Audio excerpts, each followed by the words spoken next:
yeah, yeah. Hola, ole. Hola, hola, ole, oh. Yeah, we stand at the cradle of our fathers. We came to win, we accept no defeat. We are young, we are strong, we are champions. We gonna rise up above the sea. Africa unite. Together as one.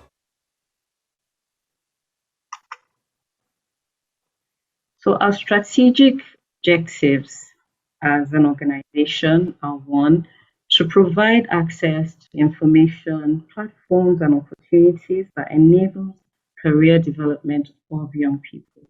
Secondly, we want to develop the entrepreneurial mindset in young people so that they become responsible business and industry leaders.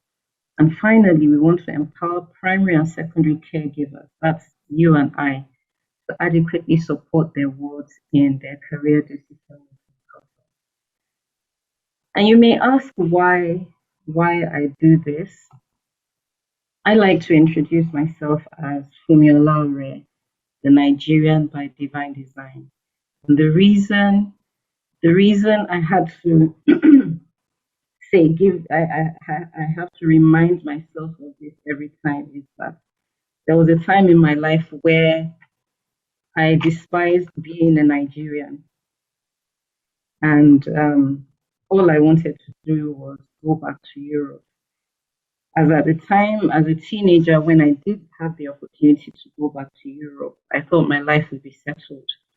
However, when I got there, my life was definitely not settled. I just had Nigeria on my mind. I was always thinking of how we would how Nigeria would cope with being on the international stage. I saw the things going on in my surrounding, and I'm thinking, why are things going on like this, and why isn't it so in Nigeria? And so I was just very, very, very unsettled. And so it came to me that rather than asking God why He has made me a Nigerian, I should look at it from the point that I am created as a Nigerian for such a time as this. And so I'd like to admonish you, mothers, fathers, brothers, sisters. I have people from Nigeria, from Ghana, from Cameroon who have signed up for this. I'd just like to admonish you that we are all Nigerians, we're all Africans for such a time as this. And so our collective responsibility is that we rise and build Africa. And as we build the walls, as we rebuild the walls of Africa, we also need to build the people who will safeguard those walls, and those are our children. And this is where our collective responsibility come in. And that is why I say I'm a Nigerian and I am an African by divine design. How about you? I believe in a new Nigeria. I believe in a new Africa. I believe that Nigeria and Africa as a whole will stand up in the community of nations, and that our nomenclature will change from developing nations to developed nations. So let's come into the program for today. I would like to introduce our very first speaker.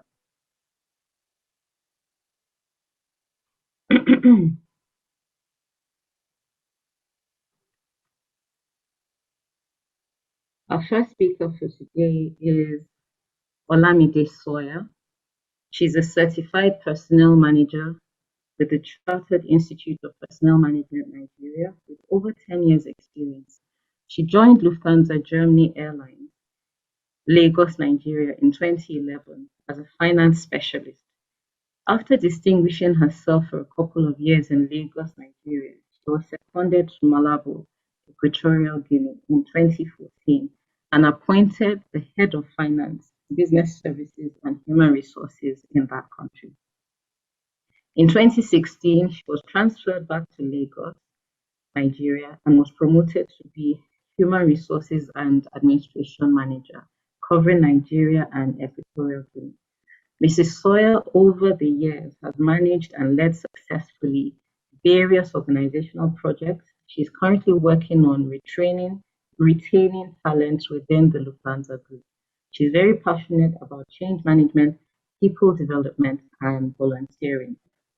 And so join me as we give Mrs. Sawyerr a warm welcome. So, good morning, Mrs. Sawyerr. Good morning. Good morning, everyone. Welcome to Thank our you. session this morning. It's such a pleasure to have you on board. I can see your Lufthansa background. Great. So I'm going to start by I'd like to lead you into our discussion today. So there's a program I do called My Community and I, and it's targeted at junior secondary school students. And we had one recently. Oh, actually, I've been conducting it in schools, in different schools. And there was a child who attended the program in 2018. And she came up to me, now she's in SS3. And her parents, she told her mom that she wants to do mass communication. And her mother, who did mass communication, says, no, don't do it. And then she tells her mom, okay, I would like to do foreign languages. And her mom says, no. And her mom says, well, I would like you to go to the Nigerian Defense Academy. So the young girl goes to Nigeria Navy Secondary School. And her mom also works she works in, I think, the defense headquarters or something. So her mom is saying, look, just go to the Nigerian Defense Academy. I don't want the situation where you finish your studies and you don't get a job. So if you go to the NDA, you're sure to get a job after school.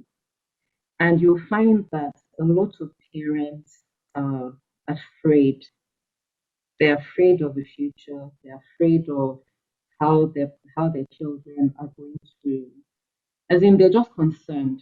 They want to make sure that after all the studies and all that, they're going to get a job. And so you find parents sending children into what they call safe careers, safe career paths.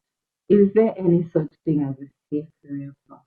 And so that's why the topic today, the topic for you is the dynamics of the world of work. So please enlighten us. The floor is open now.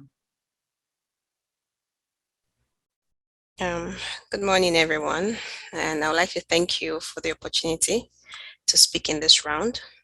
Like I've been introduced, my name is Olamide Sawyerr, and I'm a certified personnel manager. I have a BSc in psychology, interesting, from Covenant University, and I started my career over 10 years ago. One thing I'm passionate about is people and managing them effectively. I really believe that everyone has a talent, has certain abilities and skills, and we should support them and support this talent so that they are successful in life. There's one funny slogan we always say in my team is HR is never boring, and there's always something that is challenging.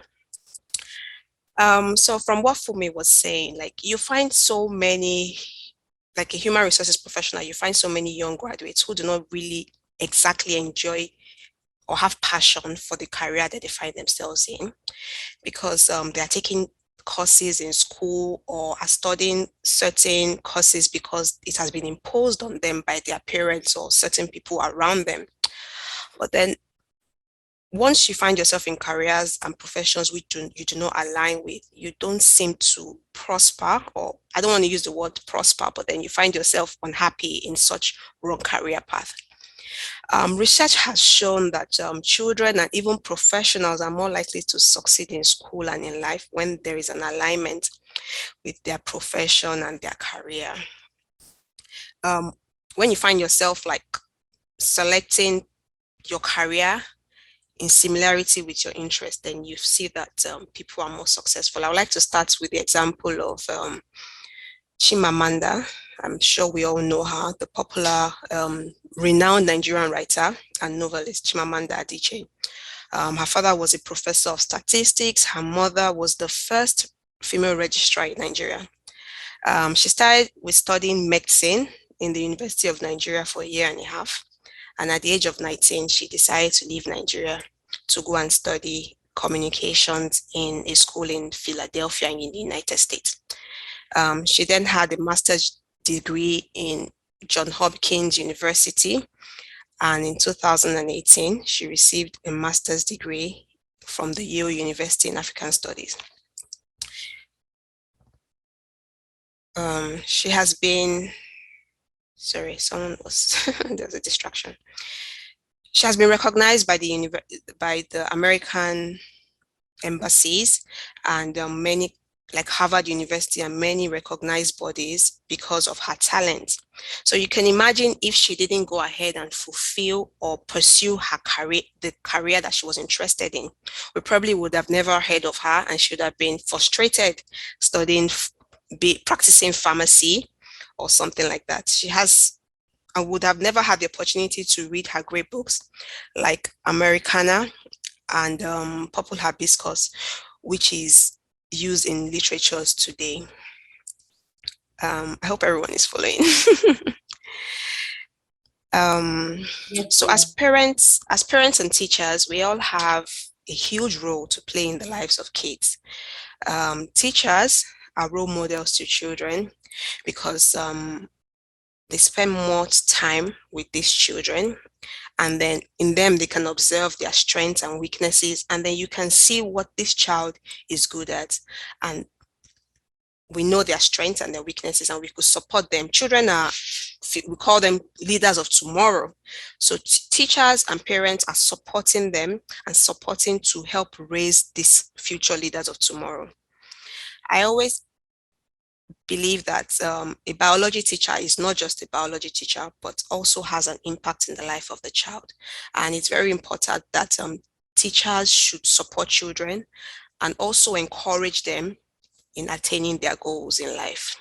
So whenever you see a student, as I'm speaking to teachers, that whenever you see a child who has certain talent, you should encourage them and also talk to the parents and let the parents also notice this, because we have so many parents that are also very busy with our lives in Lagos. They probably cannot pick up this certain interest in this kid. So it's good for parents and teachers to liaise together so that they could build this interest and talent in kids, and it will be beneficial to the life of the child in future. Like, for example, look at the life of Chimamanda. If her teacher didn't tell her that, oh, she's so good in literature, she probably wouldn't even have thought that and known how good she was. Like Funmi was saying, parents have this fear that they want their child to have a successful life. And honestly, that's one of the attributes of being a parent. You are even sleeping and thinking and worrying, oh, I want the best for my child. Your child has a cold and you can imagine how you're running helter-skelter. And no one wants a child who is a liability or an unsuccessful child. But nevertheless, don't let that be a reason for you to impose these so-called best and successful careers on them as children. So I would say parents should support their teenagers in selecting their careers. Yes, for example, you have like the example of Funmi, you have parents who say, oh, my child, I studied law. Your grandfather was a lawyer, your great-grandfather was a lawyer and a judge. And I also feel like you should go ahead and study law because we have all been successful in this line and in this profession. But then do we really feel like they will also do well and have interest in it? It could be yes and no. Children, yes, they are from your genes. You are all from the same genes, but personalities, children have different personalities. So even twins who are from the same placenta have two different personalities. One of the twin might enjoy reading and the other one might even prefer numbers. It's very evident in present that people who are doing what they have interest in are thriving. We all want success for our children, but then success is not one size fits all. We have people who are lawyers, who are doctors, and are successful, and we even have makeup artists who are equally successful or even more successful than these so-called doctors, which we call safe careers. For example, in Nigeria today, with the current economic status, we have doctors who are working in private hospitals who are earning 150,000 naira monthly. And then we have makeup artists who are earning more than that on one makeup job. Like, look at the Tara Durotoye, Mrs. Tara Durotoye, who was a lawyer. She studied law in school, and then she went ahead to open this, she was a pioneer bridal makeup artist in Nigeria. And then now she has built an entire empire in Nigeria for makeup. We also have Banke Mashida, I'm not sure, popularly known as BM Pro. Today, she's one of the biggest bridal makeup artists in Nigeria. She studied English in University of Lagos, and then on the side, she was doing makeup for her friends in Unilag. It'll take me to talking about the importance of extracurriculum activities for our children. So during long holiday, there is this huge culture where we find parents sending off their children to summer school or summer lessons, like we call. I used to do a lot of that when I was young. And we find that we are, as parents, we're focusing basically on academics, but then we have other life and mental soft skills that could be beneficial to these children having a successful career. We have to look at children as a whole and not just looking at one side of it, like the academics part. So if they are so good academically, then they can make it in life. But then when we're developing them as a whole, looking at their soft skill and then their hard skills and their mental skills and their academic skills, all together brings about success in a child. Now we have summer schools for baking, for makeup, for coding, and all of these things which they will learn when they go to this summer school will be beneficial to them in the long run. An advantage of these extracurriculum activities and this learning of this soft skill is that at a critical age, they are able to know what is of interest to them and identify those things that they would like and those things that they wouldn't like. So in the future, maybe one baker can decide, a child that has learned how to bake 10 years ago will come and say, oh, I want to own a baking industry. Also, I'm sure we've all heard about the STEM. It's like the most talked about method of education now. I'm not sure if no one has heard about it. It's science, technology, engineering, and mathematics. It's a unique way of teaching, and it's teaching students a different style of learning. So the STEM education offers students, unlike the traditional education experience in which subjects are totally concentrated on, STEM education emphasizes technology and integrates subjects in ways that connects discipline, interest, and relate to them to one another. Like we all know, tech is the way forward. Everyone wants to work in a tech organization. Tech is the future right now. Every youth presently is looking for a fintech job. We have various fintech companies in Nigeria, like the Flutter Waves, Paga, and so much more. For example, Flutterwave broke the internet a few days ago when they recently clinched a 170 million grant, raising fortunes for the company to over 1 billion within a space of 5 years. The story of these young men or young boys or young youths who started this career 5 years ago, and they are thriving in it, succeeding in it because they are doing things that are of interest to them. We have young teenagers, like I said, tech is taking over the world. We have young teenagers who are doing TikTok, YouTube. We have this popular skits lady, what's her name? Emanuela. I think she's 13. She's worth $150,000, and she has recently built a house for her parents just from doing skits. We also have Ryan. He's internationally known. He had a YouTube channel at the age of 5, where he reviews toys for his friends, and people watch him, and he's currently worth 34 billion or 34 million dollars. And looking at this, you realize that his interest, and this also Emanuela, their interests were understood and supported by their parents. I'll always say parents support your children, teachers support your students in whatever aspect that they want to go into. There are questions teachers and parents need to ask to support children when making career decisions, like who am I? What do I want to be? What do I enjoy doing? What is important to me? What am I good at? What are my talents? What are my skills? And something I like to say is no one doesn't have a talent. Everyone has a talent. It's just about working on the talent and growing the talent so that it could be beneficial to life. The world is constantly changing, and that is a simple truth. With technology advancements and efficiency, we find that everything is evolving. According to World Economic Forum, 50% of the skills that are available today will be irrelevant in the year 2025. And we are all experiencing change. As for example, in 2020, when the pandemic hit and then everyone was forced to work from home, that was a drastic change for the entire world. And then this has birthed about so many changes in the work world, because we have people who are working remotely from different parts of the world. So we have young youths who are gaining jobs in the UK and are living in Nigeria presently, earning FX in Nigeria. Caregivers became even more relevant than ever because parents could not focus at home, and they had to leave their kids with someone whenever they are in meetings and all of that. As parents, we have described some careers and call them safe. We call them safe careers. But with the introduction of artificial intelligence and robotics, many jobs are becoming obsolete.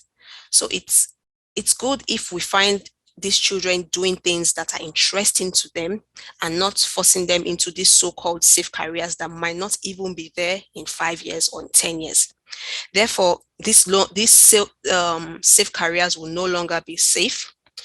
For example, we have machines in the airports doing check-in for people, from where you check in your passport, checks your ticket, and even takes your bag without little or no human interference.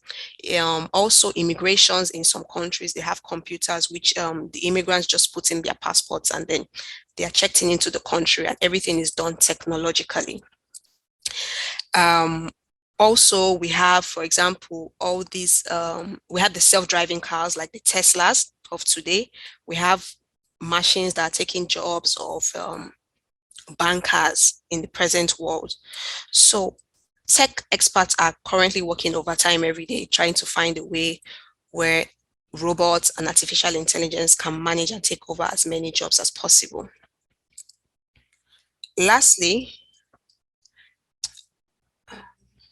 just checking if I'm still here.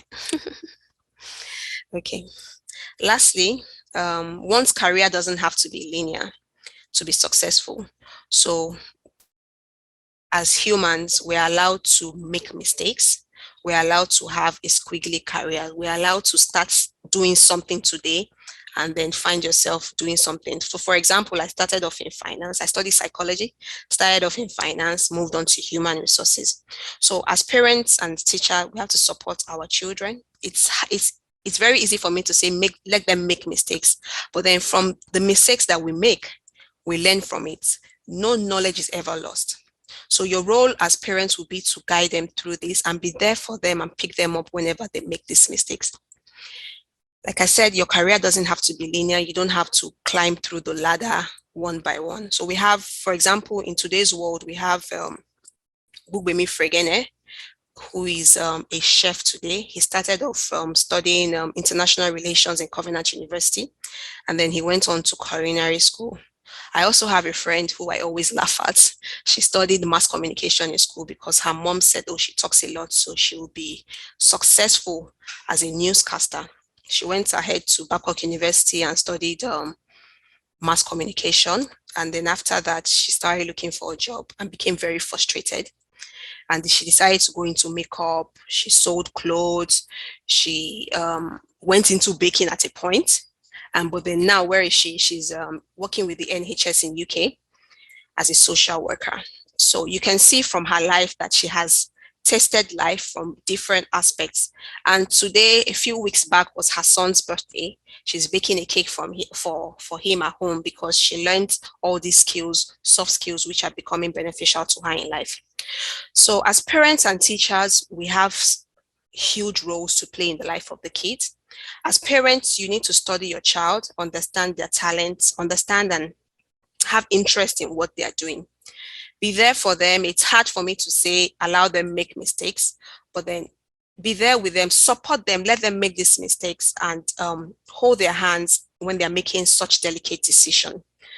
You also have to support them emotionally, also provide a safe environment for them because they know that, oh, I have someone I can go back to when I've made this huge error. Also, we need to acknowledge them because as much as we feel like they're teenagers, they always feel like they're hard. Also, they need acknowledgement. Teachers also are role models to children. Discuss the interests of the child, show support. Also try not to use derogatory words on these children, like saying that they are not going to become anything or they're going to be worthless in life. I know there was a Nigerian celebrity that said his teacher said that he wasn't going to be great. And right now he's doing well. Imagine if we have children who the derogatory words from their teachers have made them go back into their shells and messed up their personalities. When we support these children in their decision, they tend to have more confidence. They are successful. We raise independent children. We help them build their personalities. And when they go to universities, they are not reading by friends and told, they are not pushed into doing things that have no good values. We have happy children. When we support them, they will be happy. We have happy parents and a happy family. We also have less angry and less frustrated children. I would like to close by saying this: no course in school is irrelevant. No child who studied agric will become unemployable because he studied agric. And no child will be successful just because he studied pharmacy. So being unemployable simply does not mean that they do not have skills. Maybe they haven't learned the required skills for that job, but those skills can be beneficial in another aspect in life. We find very young people in Nigeria today, like in my introduction, I was talking about how young Nigerians are not fulfilled in their career, probably frustrated, and they have low self-esteem constantly because they are not finding themselves in fulfilling careers. So it's so that the world of work is happy. It's good for people to be in things that they love doing so that they are successful and they are happy going to work every day, so that we have less road rage in Nigeria. The dynamic of the work is changing. I would like to close by saying, please let us constantly advise and support children so that they can marry their interest with their professions. Thank you very much, everyone. Thank you. Funmi, back to you. Thank you so much. Thank you for what you've shared with us. One of the things that really stuck with me is careers don't need to be linear. Number one, and then we should allow our children make mistakes. This is really the crux of the matter. Let's allow the children make mistakes. Even the little children, you just see parents pampering them. Oh, don't play there, he's going to get injured. And I'm like, yes, he will cry and he will stand up and he will be fine. If he gets injured, just put a plaster. and let him go. The next time he has learned from that mistake that, oh, I'm not going to, I won't play there again so I don't get injured. But if you don't let him make that mistake, he'll keep on trying to go to that area where you don't want him to go. And that's what's going on in the world today. Our parents are over pampering the children. You over pamper. We lost you for me.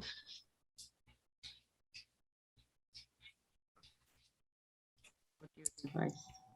Okay, we can hear you now. You can hear me now. Okay, thank you. So, what we have today is parents over pampering children. You over pamper them, you push them so much. You make them finish school so early, and then they go into university so early, and then just sort of dump them in the deep end at the age of 16. You haven't really raised them to be confident enough in the first instance. You don't raise them to be independent, and then you just throw them in the deep end in university and you expect them not to make mistakes at that point. They won't do that. You need to let them start making those mistakes. Sorry. So, I mean, it's difficult as a parent to do that, but we have to let them make the mistakes and let them make the mistakes, even taking the courses they're taking. Sometimes it's not what you study. You might take a major and what you eventually what you do is not, as in, you might choose something within that course that actually makes an impact on you, right? Mhm. And so I'd really like to thank you. There was actually a story, a documentary I watched a long time ago. It was actually about telephone. I was trying to look for that, um, what's it called, documentary.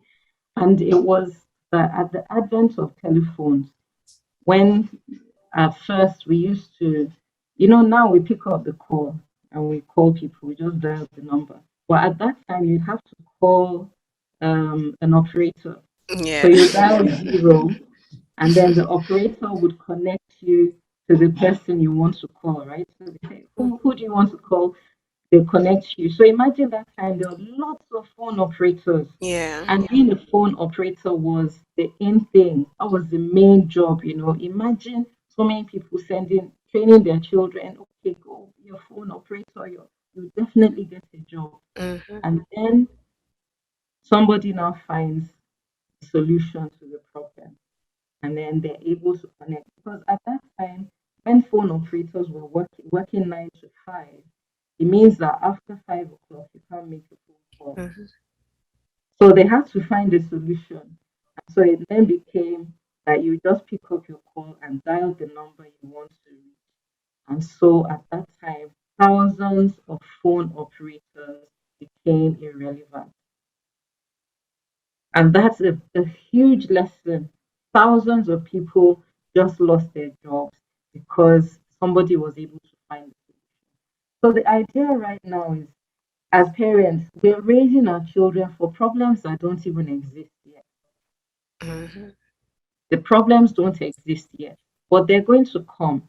And so let's raise our children to be able to solve those problems. We're raising problem solvers and not people that are just going in to look for a job. So I'd like to thank you, Mrs. Sawyerr. Thank you very much for your time. Thank you for your insight. I wonder if there are any questions from our audience.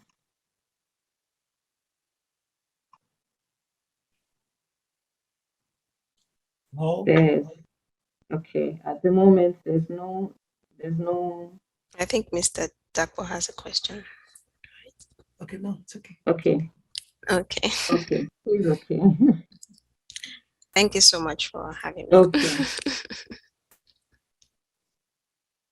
So, now our next speaker, I'd like to introduce our next speaker.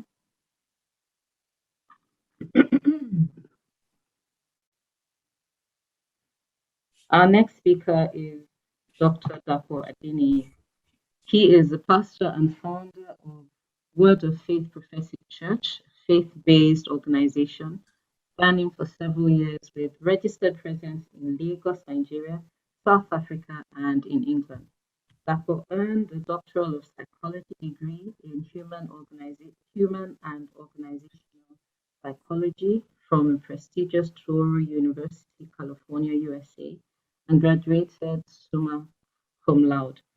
He is the CEO of Phenopatmos Global Consulting with presence in Nigeria. He's a consultant, human psychologist, and is passionate about human and organizational behavior, stress management in the workplaces, as well as crisis management, among other things. He uses his knowledge in organizational psychology to influence and maximize effectiveness and productivity in the workplace via the Employee Assistance Program. He is a member of the Nigerian Psychological Association and the American Psychological Association. He is married to Kemi Adeniyi, a banker, and an accountant who is also a co-pastor with him. They're both blessed with 4 children. Would you join me as we welcome Dr. Dapo Adeniyi? So, good morning, Doc. Yeah, good morning, Funmi, Olaore, Mrs. Yeah. And good morning, everyone. Good morning. Thank you once again for this privilege. It is not taken for granted. You've been my sister from the beginning of ages. Yes, yes. Wow. I want to appreciate, sorry? Yeah, I'm saying, yeah, thank you. Thank you for coming on board. I want to appreciate you, and I want to appreciate every member and staff of Save a Child, Save a Nation Foundation. I want to appreciate our first speaker, Olamide Sawyerr, Mrs. and HR experts. I appreciate everyone on this platform. She has said a lot, but I'm just going to bullet my points. You know, my name is Dapo Adeniyi. I'm a doctor of psychology in human and organizational psychology. I'm also a fertility expert. I'm a certified fertility expert. I'm also a CBT expert, cognitive behavioral therapy. So I have my skills in the area of cognitive behavioral therapy. The broad theme before me this morning is equipping the next generation of industry leaders, our collective responsibility as adult stakeholder. But to narrow the topic down, I'm to speak on the impact of work environments on mental health. Also, the need for us as parents to help our children find our place. I must first of all say that when you save a child, you have saved the nation. The way to save a child is not to build a house or for a child, or to build a house and give the child an inheritance. We've seen parents who give their children houses, cars, wealth as inheritance. They ended up squandering such inheritance and it became a waste. Why? Because these children are not well mentally brought up. So to me, mental health is everything. So I'm going to be dwelling on helping your children or helping a child to build his or her mental health. And I'm going to be, putting my points in 6 categories. I'll talk about mental health. I'll talk about work environment. I will talk about career choice and development.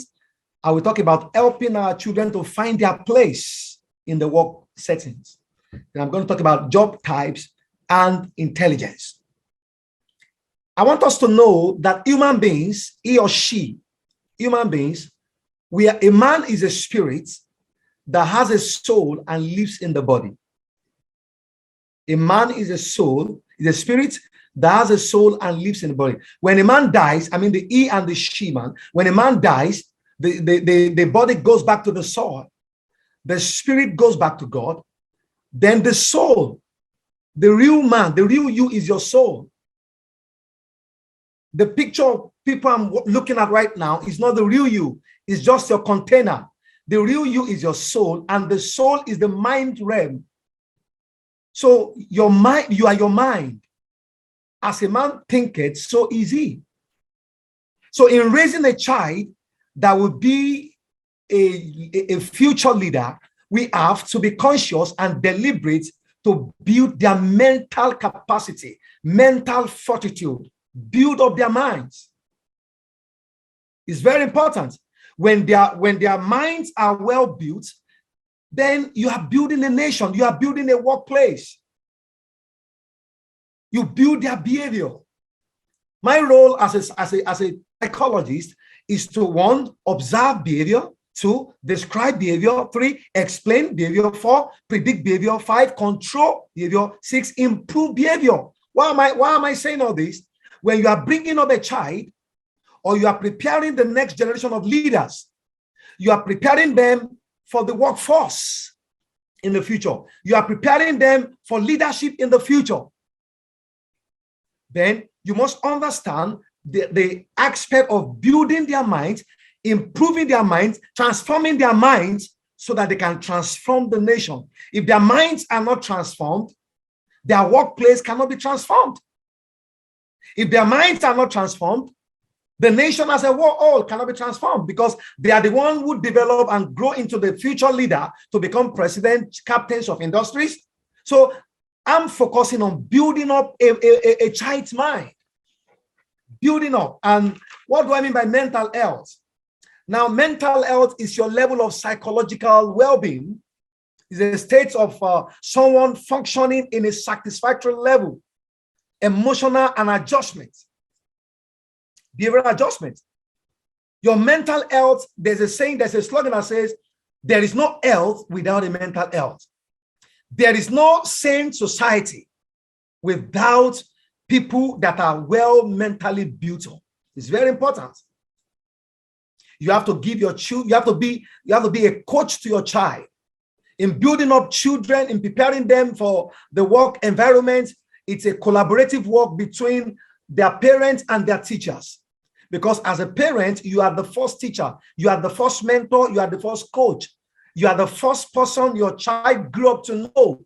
The first thing your children will ever learn in their life were the things they heard from you, things they saw you doing, things you taught them to do. And the next set of people that they listen to are their teachers. Every day of their life for close to 20 years, they are with their teachers. So parents and teachers have a collaborative duty to ensure that our children are well impacted in terms of education, training, morals, culture, leadership. It's very important. And also, when you talk of the workplace setting, for a child to belong to a workplace setting, the upbringing must be in such a way that the child has the ability to have the right choice of profession, the right choice of discipline, the right choice of training, education. As parents, we don't force our children to go and study medicine because medicine, being a doctor, is in vogue. We don't force our children to go and study engineering, to become pilots or politicians because that is what's in vogue. What's in vogue today may not be in vogue tomorrow. What was in vogue in the days of our parents is not the same thing in vogue in our days today. Things are changing. Technology is changing. Even the workplace setting is changing. Everything is changing. But there is one thing that is very important in trying to choose a career for a child.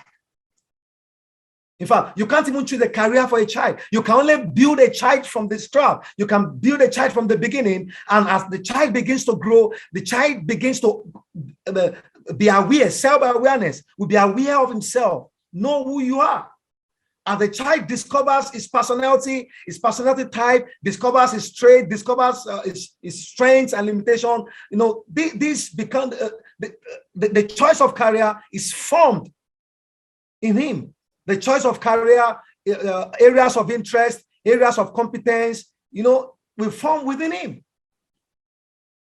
I must say again that parents serve as a major influence in their children's career development and career decision making. Parents want their children to find happiness and success, and one factor which influences such happiness and success is their career choice. The career choice of a child goes a long way to determine whom the child will metamorphose to become, determines the impact and the role of that child in the workplace, in the social setting, even in the nation at large. So as parents, we must help our children to build what we call mental fortitude. We must be their coach. We must guide them. We must expose them. We must expose them to education, to trainings. From there, they pick up their abilities. They pick up things of interest. No two children are the same. Even when you have twins that look alike, identical twins that look alike, that talk alike, you will discover that their minds are not alike. So how to choose a work type for your children? Because we are talking about the impact of workplace on our children. It's a broad topic, but like I said earlier on, I'm narrowing it to how to impact your children mentally, how to help their minds, how to build their minds to make the right choice. You see, the future we can't get to as parents are the place our future, our children will get there. So if we are building our children, we are sending them to the future that we cannot get to. We are telling them that you will continue what I cannot do. And the best way to make them get to the future that we cannot get to is to build their mind and give them the right orientation. So in trying to choose a work type for our children, we must consider their personality. We must ask questions like, how can I help my child to choose a good career, the right career? If they can miss it in the area of career, they have missed it in life. Your choice of career, your career is what you will end up using the whole of your life to do. So they must not miss it in the area of professionalism, in the area of their career, what they wake up every day to do, what they go out every day to do. We affect them. If they have chosen the wrong career, if they are in the wrong path, if they have gotten themselves in the wrong profession, excuse me, we have ended up choosing future generation leaders that will live as sadists, that will live as an unfulfilled individuals. So we have a collaborative role to ensure that questions of how to choose a good career, how to help our child choose the right career without overbearing them. Let them guide them to choose their career. Don't enforce their career on them. I've met a legal practitioner, a lawyer, who said to me, I said, what do you do? She said, I'm a lawyer, but I'm a businesswoman. I said, I don't understand that. She said, my father wanted me to be a lawyer. I ended up being a lawyer, and I gave my certificate to my father. And after then, I went back to a business, my area of passion. So a lawyer who ended up becoming a business woman in the market. And she told me that she only wanted to satisfy her father. So life has passed the stage of parents or teachers trying to law a particular profession on our children. No, we are damaging their mental health. We are damaging their minds. They can't say no because of their age and because of the consequences of them saying no. But we have to understand that as parents, each time we coerce our children into careers, into professions that they don't want to do, we are causing problem for the future generation. So how to help your child choose the right career without overbearing them is very important. Support them, don't over on them. For example, I wanted to be a medical doctor.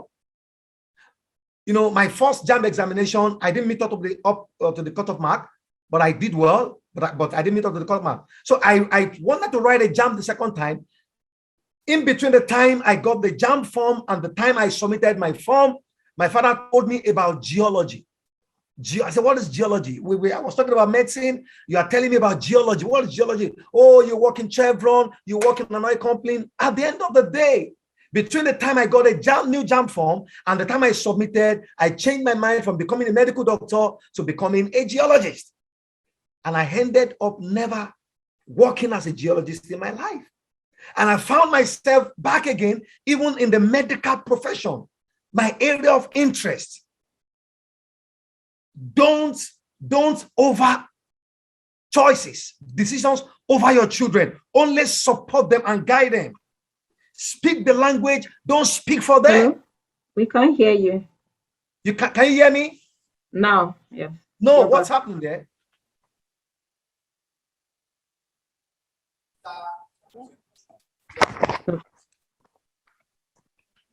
Yes, we can hear you good. It looks like he's been locked out. Oh, I can hear him clearly, really.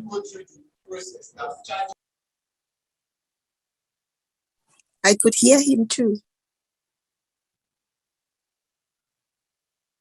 Yeah, but now it's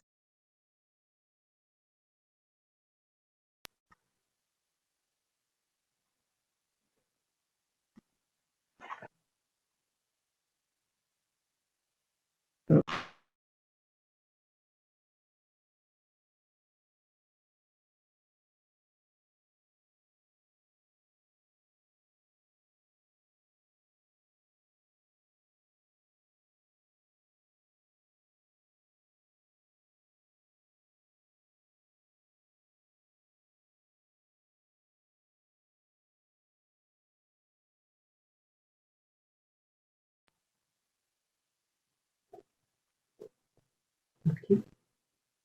Okay, so while we're waiting for him, it seems there was a network issue there and he's been locked out. So while we're waiting for him, I just have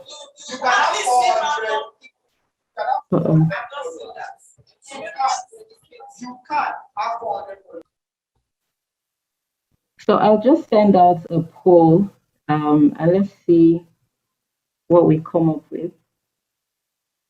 So the question is, were you coerced by your parents to pick a particular career path or occupation?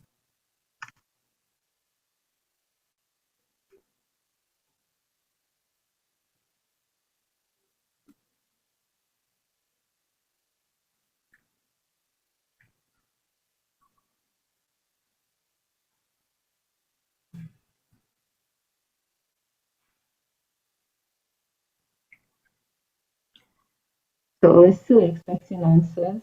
I've seen a few answers already. Were you coerced by your parents to pick a particular career path or occupation?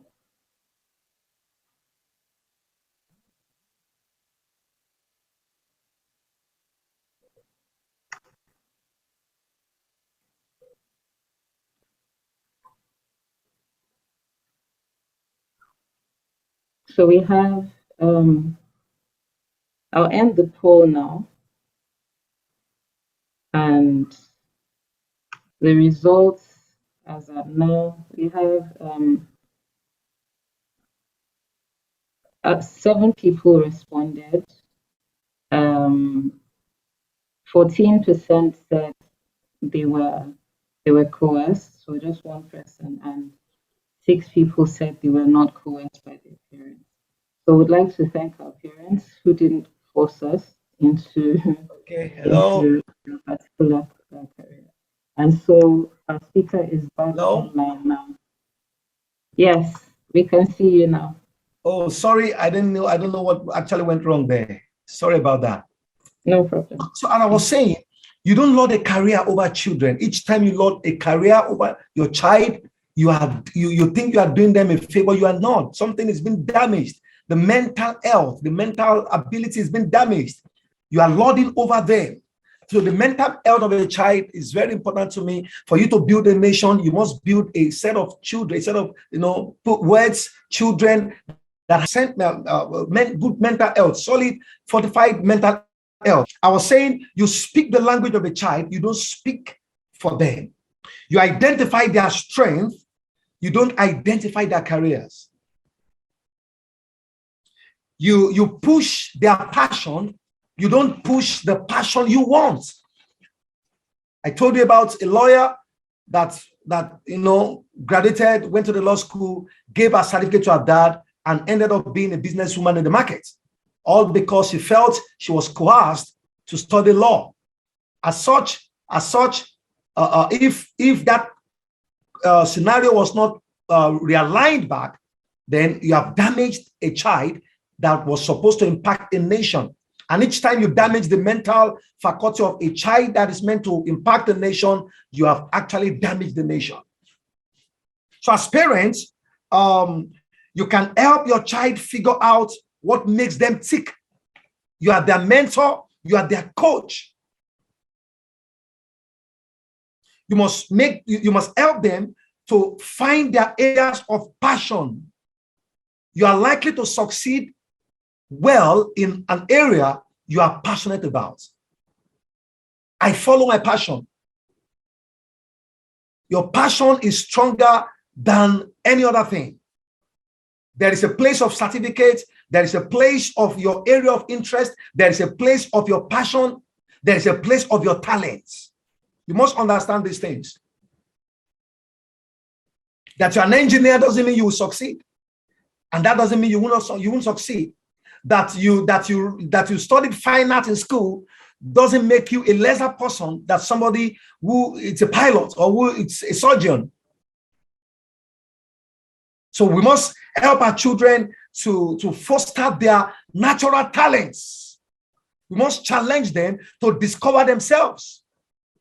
We must sign them up for sports, for instruments, so that we can see their areas of talent. In those days, when your parents see you playing football, they picked up their cane and spank you and ask you, come and get inside and go and study your mathematics, go and study your physics. But nowadays, when parents even help their children to discover their football skills, to fulfill their passion in terms of sports. As parents, as teachers, we should encourage them to do their own work.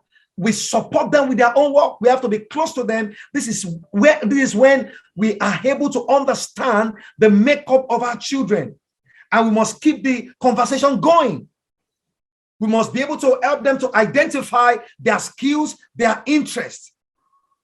And the first thing to engage or to consider when trying to get a career exploration for your children is their area of skills and their interests. Ask questions like, what do you enjoy? What you enjoy doing in life? You are likely to succeed in that thing you enjoy doing in life. I enjoy managing people. I enjoy counseling people. I enjoy helping people to gain back their mental ability. I just enjoy it naturally. And because I enjoy it naturally, I'm succeeding in it. Don't force them. Guide them, coach them, mentor them. As you guide, coach, and mentor them, they will grow up under-articulate and they will grow up discovering what they are made up of, their talents, their skills, their area of passions, their desires. You can also consider the following questions, in trying to help them locate or make a good career choice. What school subjects do you enjoy most and why? I have a child right now. I have a son who is 10 years old. As I talk to you, he can tell you all the organs of your body. He can label and tell you all the organs of your body. There are things I don't know. He goes into the encyclopedia to get information. He loved sciences naturally. I never told him about sciences per se, but he loved sciences naturally. Everything about him is discovery. Everything about him is research. A 10-year-old boy.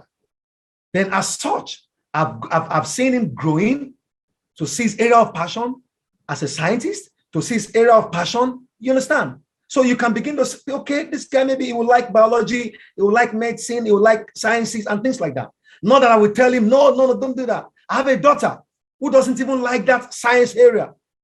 All it tells me she wants to do at the age of 8, I want to be an entrepreneur. I want to have my business. I want to have several businesses so that I can employ a lot of people so that they can work for me. We can work together.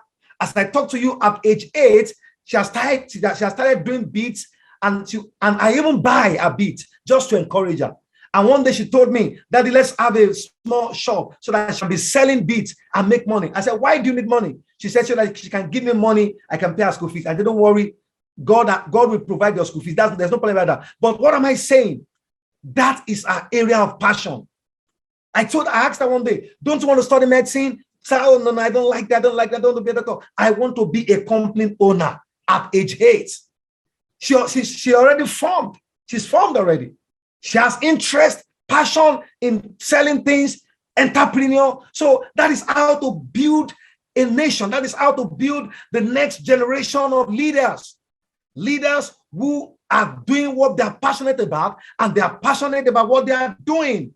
Leaders who are not forced into doing what their parents wanted them to do. Leaders who are doing what they believe they are called to do, and they are building skills, they are building capacities, abilities. They are getting more passionate about what they are doing. That is how to have a workplace, a work environment, a work setting, and a nation that will be fulfilled. You can encourage your children, expose them to work types. Education and teaching is there as a work type. Healthcare is there as a work type. Property development is there as a work type. Business, arts, environment, law, etc. They are there as a work type. Because these children, you see, you can't give what you don't have. It is what they have been equipped with. It is what their mind is filled with, they will exhibit. In CBT, in cognitive behavioral therapy, there's a principle that says what you think, how you think, what you think determines how you feel, and how you feel determines the way you behave. It's very correct. It is your thinking that determines your behavior. Your mind is like a passage. All manner of things are passing through your mind that form your thinking, that form your feeling, that eventually form your behavior. You can't succeed more than your behavior. Your behavior. And the last thing I want to say this morning is we should help our children in the area of intelligence. There are children coming up. We must be deliberate about what we impute into them. We must be deliberate about what we expose to them, because you are their coach, you are their trainer. Once they are formed, they can begin to branch into whatever they want to branch into. But you hold them that area of intelligence, and that is why, as a psychologist, I will tell you that there are four areas of intelligence, but I've added the fifth one. We have the emotional quotient. We have the intelligent quotient, emotional quotient. Then we are social quotient, adversity quotient, and spiritual quotient. Now, when it comes to intellectual quotient or intelligence quotient, this is the measure of your child's comprehension ability. Its ability to solve mathematics, its ability to memorize things and to recall them. That is what forms your intelligence in class. That is what determines if you be an A student or an F student or a B student. But that is not enough to form the destiny of a child. And that is why we have what we call the emotional quotient. Is the ability to understand, use, and manage your own emotions in a positive way, to relieve stress, to communicate effectively, to empathize with others, to overcome challenges, and to diffuse conflict. The workplace environment will come with all manner of emotions, all manner of stress. The work environment itself is stressful. So how do they manage the stress? How do they cope with stress? Even going through education in life is stressful. How do they manage? How do they relate with their colleagues? How do they communicate? It's very important. It forms part of their life. And the third one is social quotient. It's a measure of your ability to build a network of friends and maintain it over a period of time. You must be able to connect, because life itself is about relationship and it's about connecting with people. There are places intelligence will not take you to. It is your connection that will take you there. There are places that your intelligence will not take you to. It is your ability to have emotional intelligence that will take you there. And there's the fourth one is the adversity quotient. It is your ability to bounce back after going through a tough time. Most people that go through tough times in life, most of them don't bounce back. If they bounce back, they are never the same again. How do they bounce back? In their journey of life, they will encounter failure, but they can't. If they remain in failure, that means they are failure. They are failures.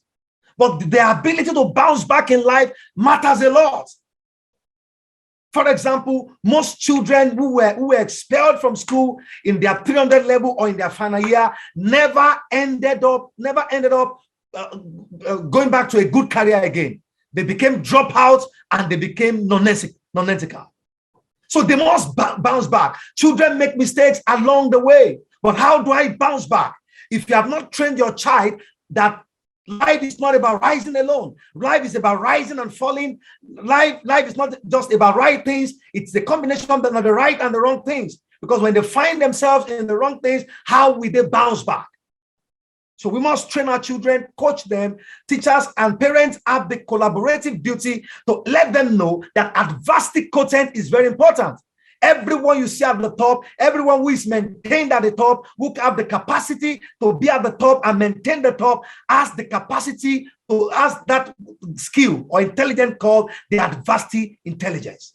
Then the last one I want to discuss is the spiritual intelligence, or the spiritual quotient. What is the usefulness of your education if you don't understand God? God is everything. At the end of your career, at the end of your education, at the end of your expertise, at the end of everything, do you have character? Do you have God? Character is everything. Do you recognize the maker of the heavens and the earth? Do you know that even when your strength fails, there is God who can help you through? And that is why when you look at it now, when you look at it very well, just flashback and look at your colleagues in those days. Your colleagues who were first class holders, your colleagues who were leading the class, are they the one leading in career now? Most people will relegate to the back seats. In those days, they are the one leading the class now. So it's not sufficient to rely on intelligent quotients. Oh, my son can do mathematics because he can do biology. He's the best student in English. That doesn't mean it will be the best in life. You may be the best in class and not be the best in life. So let's prepare children for life. They will leave that class and move to another class. But by the time they graduate, by the time they find themselves in a workplace, in a work setting, that is a permanent thing for them. How will they cope? How will they survive? So in other words, I want to advise parents in conclusion, because people with higher emotional quotient and so do well than people who have ordinary intelligent quotient alone. That is why a rich mechanic can employ a professor. Ladies and gentlemen, I want to submit today that as parents, we are the first coach of our children. We are the first trainer of our children. We are the first teacher of our children. We must be deliberate on helping them to discover themselves, to be aware of themselves, to discover themselves, and to transform into what God wants them to transform into. We must not coerce them, but we must guide them, help them to discover their areas of interest, areas of passion, so that they can make the right decision in their choices of careers. And as such, we are building a great nation. We are building a great workplace. Thank you very much. I appreciate it.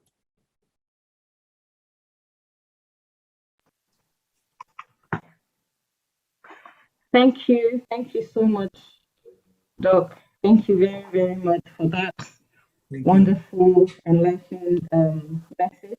Some of the things I really picked as parents, we're the first coach of our children.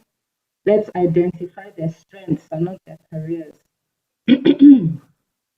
And There was one other thing. So if you damage the mental health of the child, you damage the nation, right? And so you really opened up our eyes that we should go out there, we should raise our children, prepare our children for life. And I really love the part that you talked about the adversity quotient and the spiritual quotient as well, the spiritual intelligence and the adversity intelligence. Are we preparing our children for life? Parents, teachers, are we preparing our children for life? That is very important. Children, SS serious time in one's life because all the way from primary school all the way to secondary school, you already know, okay, I'm going to the next class, I'm going to the next class. After SS3, you actually don't know what's going to happen. And I remember then when we sign books, we have these books that we pass around to our friends to write something. I don't know if children do that anymore, but I know in my own time after at the end of secondary school, you give everybody a book that they should write something about you and write a message or something. I used to bring that out a lot when I was on my own, and your friends will write, "Oh, now you're going to the outside world. Now you're going to the outside world." It's like we acknowledge that after secondary school, we're like in the deep end, we're in the outside world. Things are very different. When I went to my secondary school, my former secondary school, I met some of my teachers who have children who are younger than my children. And if life went the way it was when we were in school that we know from when we go to primary, then if that's the sequence of life really, it means that my teachers should have children who are older than my children. But that's not the case in real life, in the real world. I have classmates who they have babies, and my children are going. One of them is in secondary school already. So that's why it's very important what you said about preparing children for life. So I'd really like to thank you. I'd really like to thank you for your message. Are there any? I would like to find out if there are any questions in from our participants. Any questions from our participants? At the moment, no questions. So I'll just quickly go into my little workshop that I also created for this, which is the career planning process.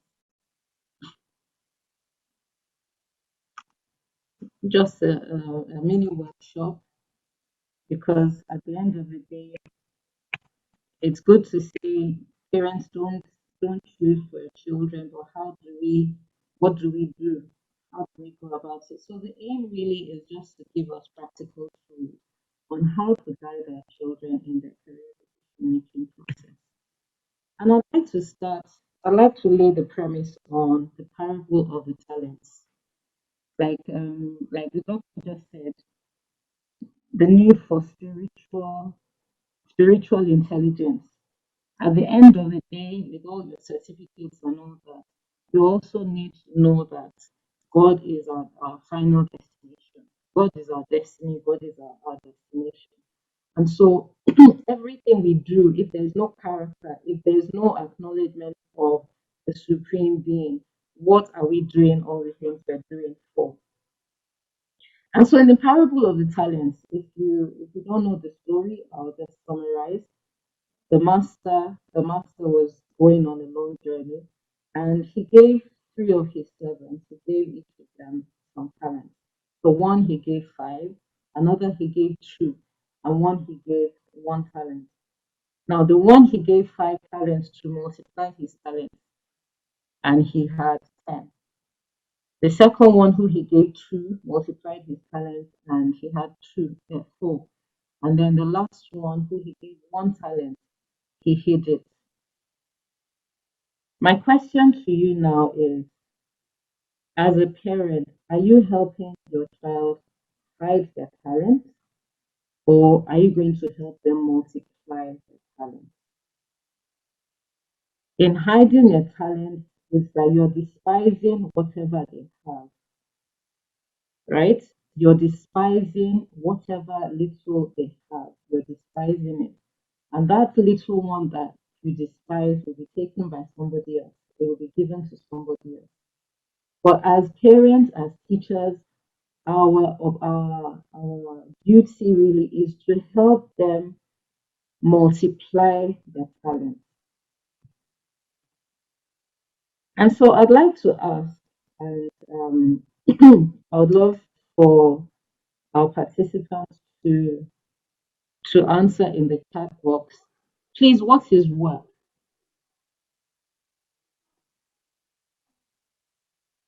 I'd like everyone to just respond in the chat box. What is work? What is work? Is anybody there with me? I hope I'm not here alone. If you can just type in the chat how you define work.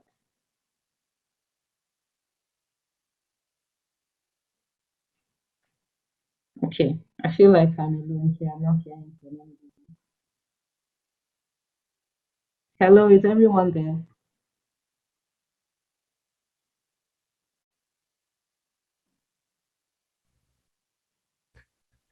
Okay, so from Olamide Sawyerr, I have is an activity or function. Okay, yes. So what is work? If you're there, please respond. What is work?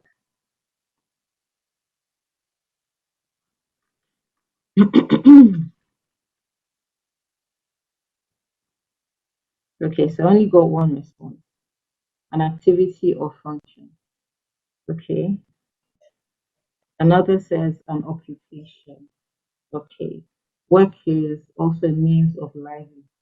Okay. Thank you very much for your responses. Those are usual responses. But the mantra, what I usually tell, what I teach students is this: work is service.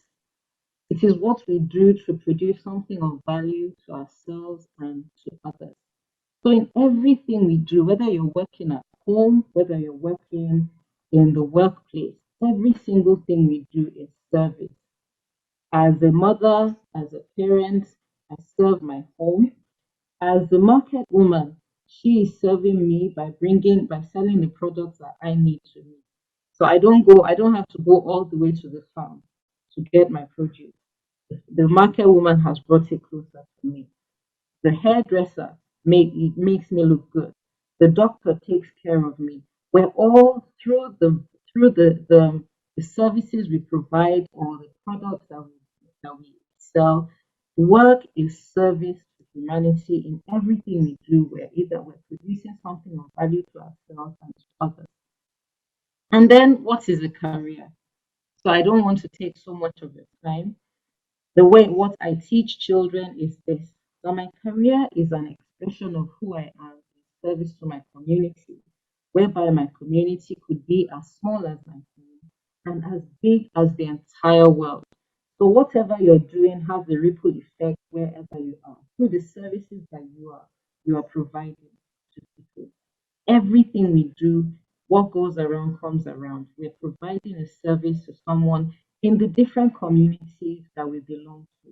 And we all belong to different communities. I'll give you an example of my own community. These are the four major communities I belong to. I belong to my home. In my home, my role, I am a wife, I'm a mother, I'm a homemaker. I also those are my major roles. But I'm also a child to my parents. I'm also a sibling. I have brothers and sisters, and I'm a friend. I'm a neighbor within my neighborhood. How I serve within my neighborhood has, or how I behave within my neighborhood has a ripple effect on everybody else within that neighborhood. The next community I belong to is a school. School, while I might not be going to a four-class building, a four-walled building, I'm a lifelong learner. And as I go into my next level, I would go through training to achieve my next step. And I know as many of you as are here, as you're going, maybe you want to do a promotion, you want to change your job, you want to change, you go for more trainings, and that's why we're lifelong learners. Then another community I belong to is my place of worship. In my church, I'm a worshiper. I also belong to a department. I'm a children's teacher, and I also have friends in church.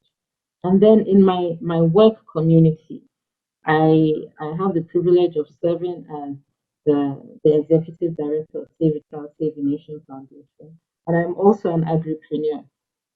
So these are the different areas of my life. These are all this is what constitutes my career.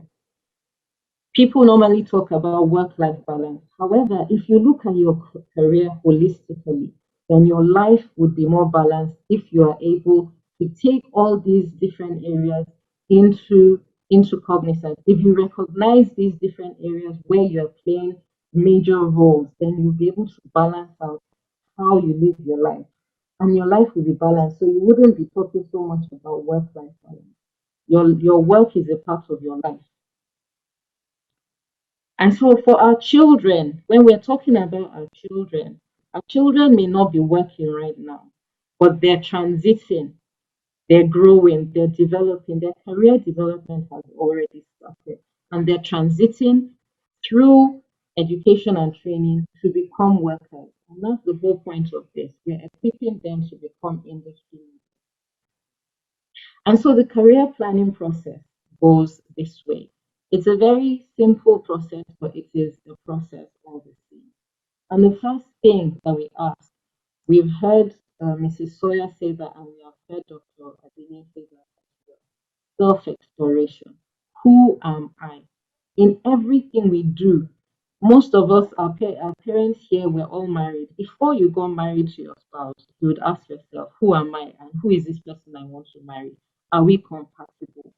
I mean, nobody is perfect, but can I manage this person's imperfection? Can this person manage my imperfection? And the same thing, for what you're going to do for the major part of your life, you need to find out who you are. Who you are is very important. As Doctor was saying, he was giving an example of his children. One is very science oriented. He has seen that, he has studied that. And the other is very entrepreneurial. When you know this about your child, then why would you want to force them into something else?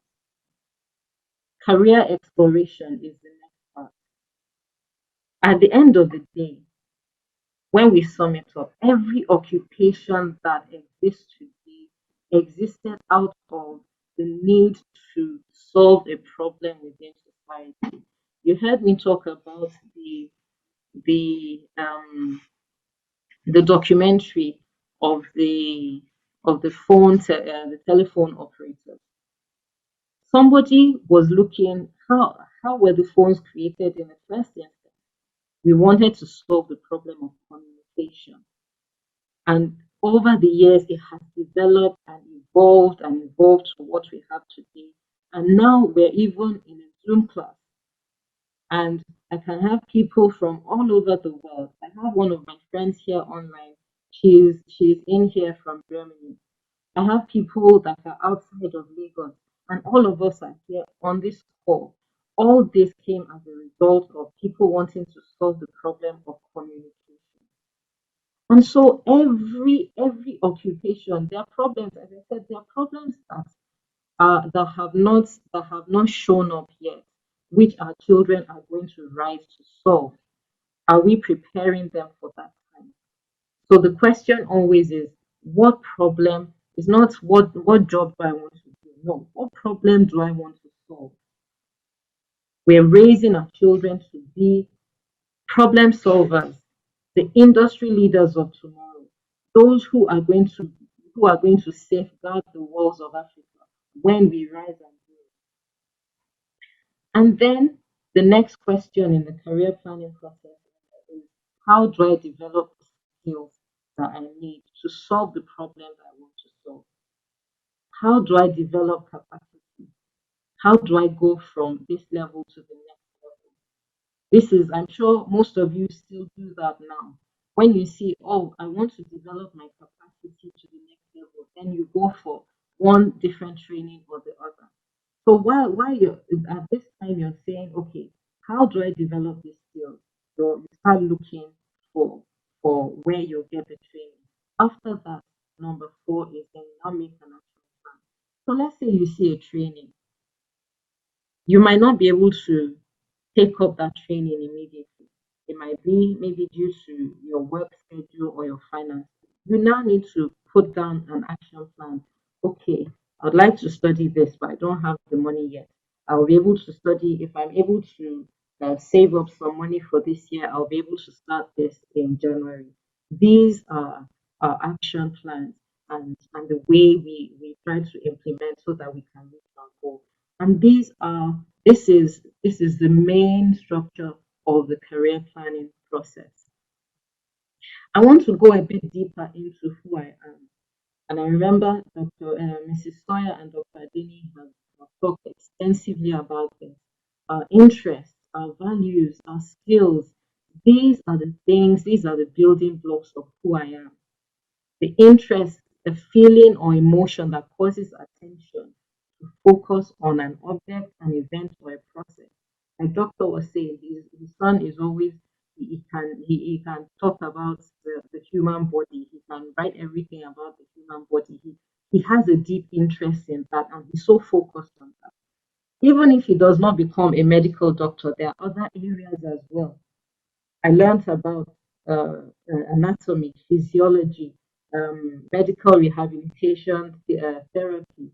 There's so many things that you can do based on that interest of looking at of the human body and your values, the values that you have, the principles or standards of behavior of one's judgment, what is important in life. If you're a family person, you love to spend time with your family. If your job does not avail you the possibility of staying with your family, there will be frustration eventually. And you will not perform optimally at work and you will not perform optimally at home. So your values are very important. These are the things that what is important to you, like your motivators as well. What do you want to do? What do you want to get out of whatever work that you're doing? Is it that you want to save lives? Is it that you like working with things? The values that you hold dear. If your job does not allow you um, live according to your values, then there'll be frustration, and this has it has it has a negative impact on our mental health. Then our skills, the ability to use one's knowledge effectively and readily in execution or performance. We have talents which we can build into skills. So, for example, the footballers of today, they had the talent in the first instance. They had the talent, but then they developed it into a skill. There's some skills that we learn and that we learn out of necessity. So, for example, our children have to do all subjects. They're being introduced to all the different subjects in basic education. It's at the time they're going into senior secondary school, then they now start to narrow down. They start to narrow down to the subjects where they're more interested in, and that's where you now see the intersection between the values, the skills, and interest, right? But sometimes your skills also will help you to further your interest. So, for example, when I was much younger, studying abroad, I had to do I had to work so that I could keep body and soul together.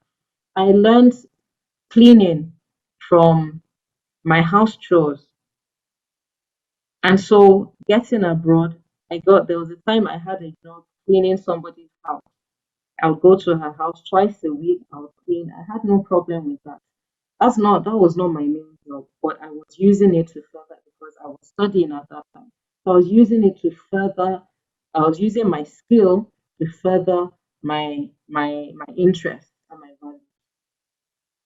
So these are very important. It's very important to teach our children skills. The usual, the everyday skills at home. These things, if they don't do them, they cannot build them, and they cannot. So while they're building skills at home, our normal day-to-day chores that we do, it just helps you even by the time you go out.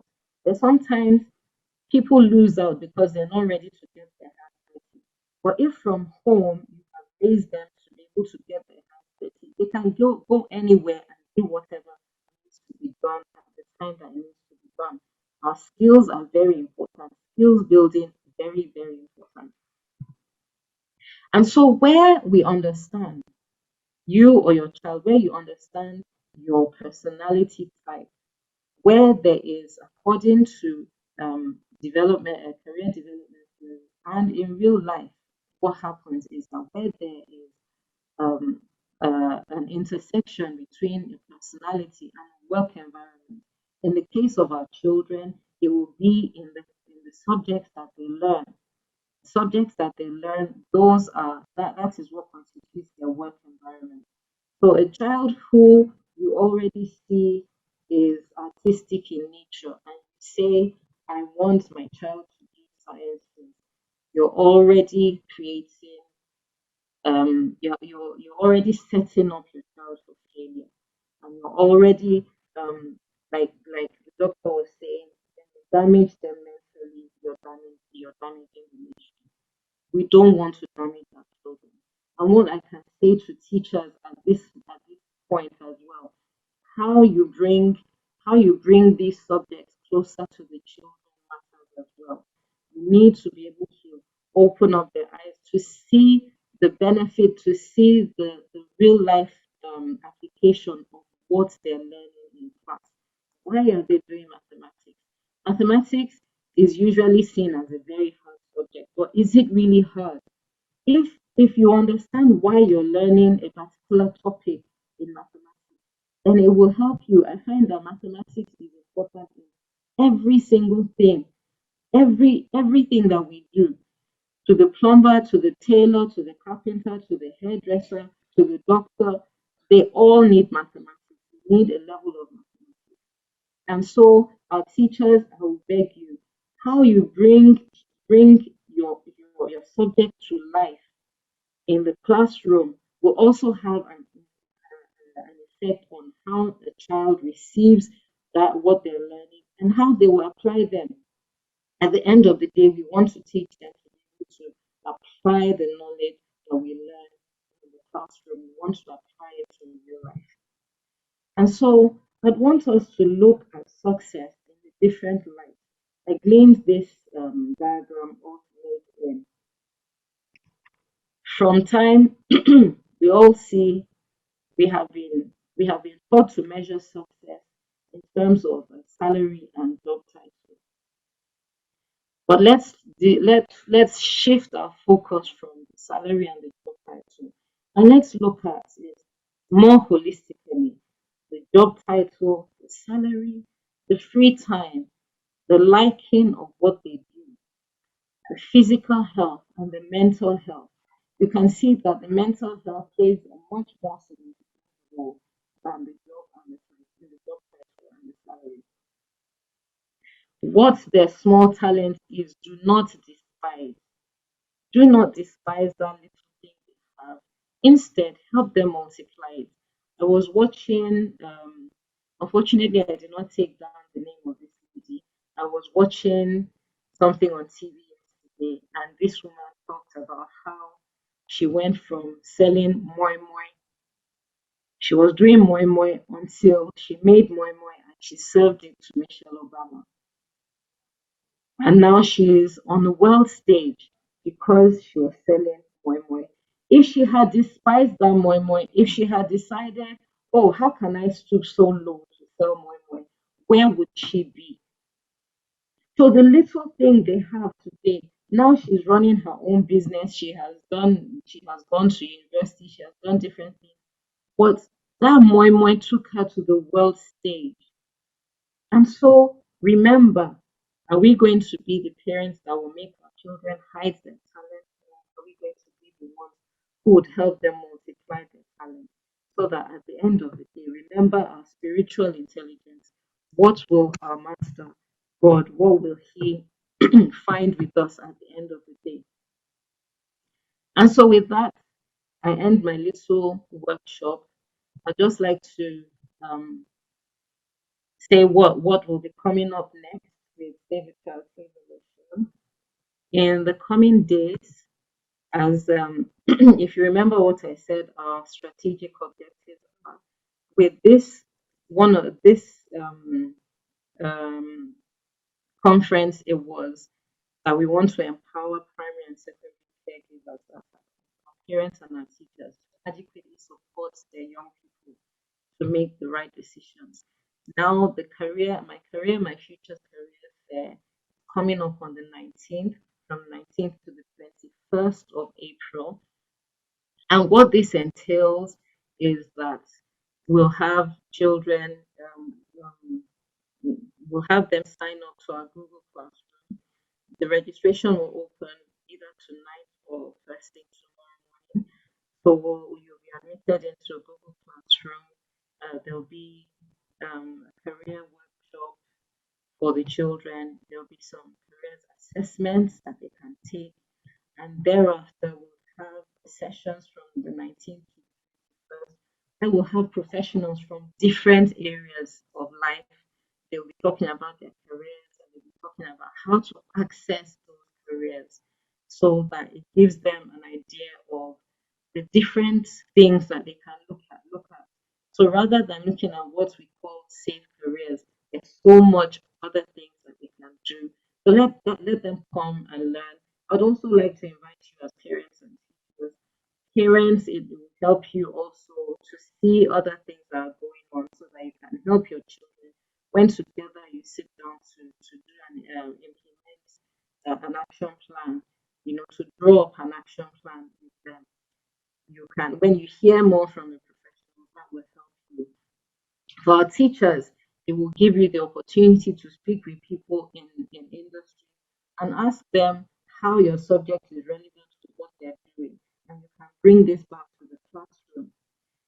So that's going to happen from the 19th to the 21st of February, April, 9 to 5 each day. There'll be 3 sessions each day, 9 to 11, 12 to 2, and 3 to 5.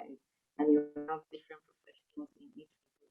So the schedule also will be on the Google Classroom.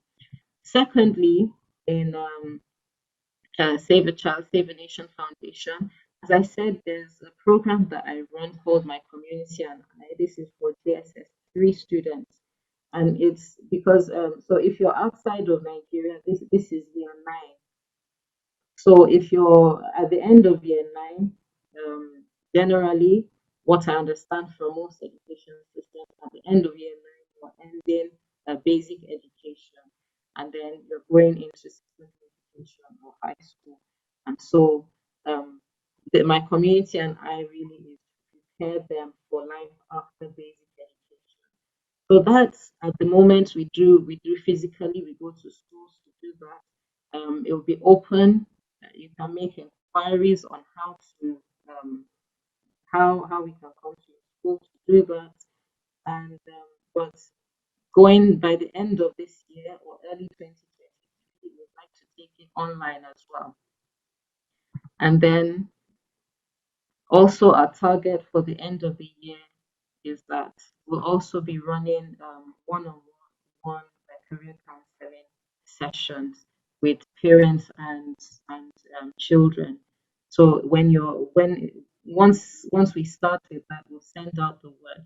I also want to say that my community and I will also do that with churches. So if you invite us to a church, we can come to do that, or if at the church you'd like to do that as an outreach, an in-reach for your children and outreach for the community around you, and also do that with you. So I'll end this now, and I would like to have a concluding word from our speakers. Mrs. Olamide Sawyerr, is there anything you'd like to say in conclusion? I'd like to say thank you for this session. I'm sure we've learned one or two things, and yeah, so we're here to support you. Thank you And so much. it was a honor to speak here. Yeah, so thank you Thank for you the so much. opportunity. And I'm Thank also available for any advices. If any parents or teacher wants to speak to me, I'm available. Yes. Okay. Thank you so much. Thank you. Dr. Adeniyi, is there anything you'd like to say?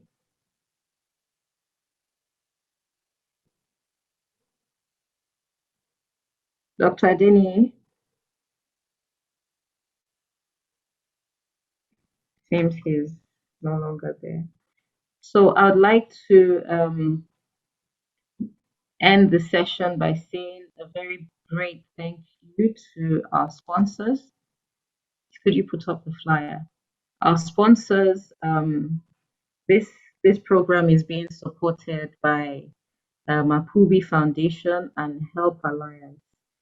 Help Alliance is the CSR, um, is a CSR part of Lufthansa Airlines. And so we'd like to say a mighty thank you to you both for supporting us. Last year when we did this, we had support from Neward, and this year we're having two supporters, Health Alliance and Mapubi Foundation. I'd like to say a very big thank you to you. They're supporting this, they're also supporting our careers fair from the 19th to the 21st, which will be open to parents, to teachers, and to students in secondary school and teenagers. So once again, I'd like to say a mighty thank you. I'd also like to thank my lady behind the scenes, Mrs. Ogunaike. She's volunteering with us, and she has been the lady behind the scenes, making things work. So I'd like to say a great big thank you. Thank you for being here. May I have any last words from participants? Kindly unmute and say hello.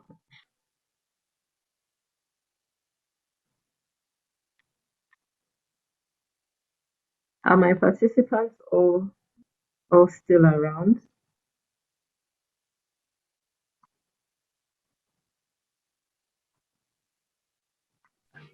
Okay, so hello.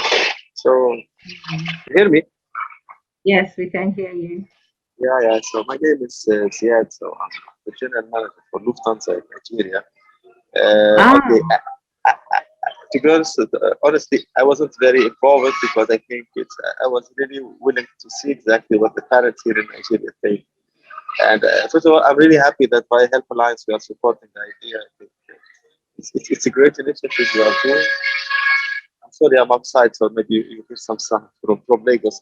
But still, like, I think a lot of things to do with that because really you are building the personality, the skills of kids. And I think that's one of the important things this country needs. I think I've been in Nigeria, okay, recently, like 6, 7 months.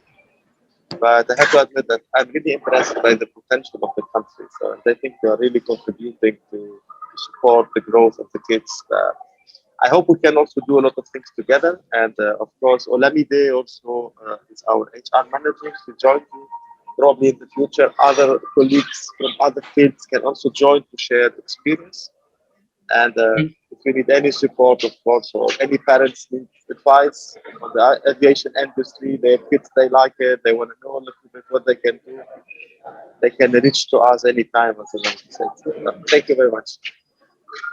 Thank you so much, Ziad. Thank you. Really appreciate your time. And so with that, we wrap up our session for today. Thank you once more.